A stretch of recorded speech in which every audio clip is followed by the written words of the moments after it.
Boxthera, we don't need numbers to highlight Dion Lewi's brilliance, but hey, what's the harm in a stat or two? Since Lewis joined the Patriots in 2015, there have been 14 games in which he has carried the ball 10+ times. He has averaged better than 5 yards per carry in half of those games. 6 of them have come since October 22nd of this year. Because of his small stature, the assumption has always been that Lewis best fits as a change-of-pace back. He continues to prove otherwise after Lewis carried a career-high 24 times and embarrassed the Bills to the tune of 153 yards from scrimmage on Sunday. His role needs no clarification. Like the other rare workhorse backs in the NFL, Lewis is better with more touches. He can be the centerpiece for an offense. He's hard to tackle, Patriots coach Bill Belichick said Tuesday. He's very strong for his size.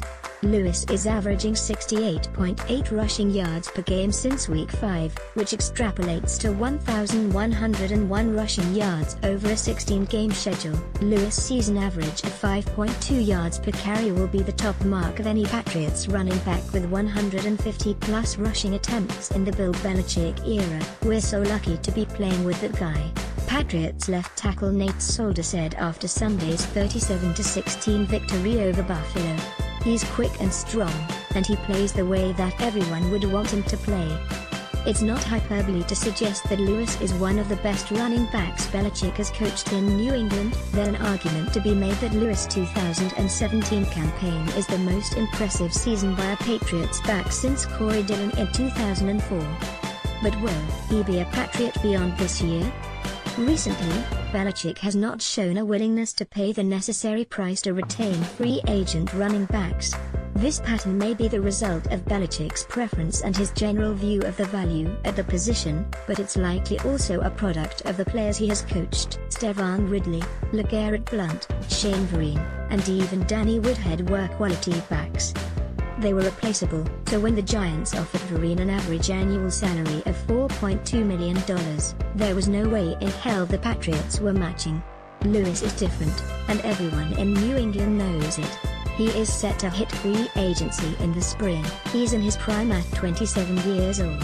2 years removed from an ACL tear, fresh off the most prolific season of his career. Le'Veon Bell will set the market for free agent running backs with what will assuredly be an astronomical contract. Lewis is in the next tier with San Francisco's Carlos Hyde and Minnesota's Jerick McKinnon. All three will find nice deals, but it won't be surprising to see Lewis land the most lucrative one. Hyde is averaging a career-low 3.8 yards per carry this season. McKinnon, while explosive, appears best suited for a complementary role. McKinnon has averaged 8 rushing attempts over his past 4 games. His teammate, Latavius Murray, has averaged 16.5. Murray inked a 3-year, $15 million contract with the Vikings in March despite a pedestrian 2016 season, 4.0 yards per carry, and a bum ankle that required surgery 6 days after he signed. A far superior player, Lewis should be looking for at least that. And there will be a team willing to pay him. As the season has progressed, Lewis' immense value has become increasingly apparent. The Pats cannot run their offense through Brandon Cooks, who is on the books for roughly $8.5 million next season. Rob Gronkowski and Julian Edelman are 2 foundational pieces, but the latter is 31 years old and recovering from an ACL tear. James White fits a niche role. Mike Gillislee has looked decidedly average, and Rex Burkhead's unique versatility has only shown up in spurts because of his propensity for injuries. The Pats signed Lewis to a 2-year extension early in October 2015, shelling out $2.6 million in base salary and an additional $600,000 signing bonus. They'll have to top that to keep Lewis around in 2000.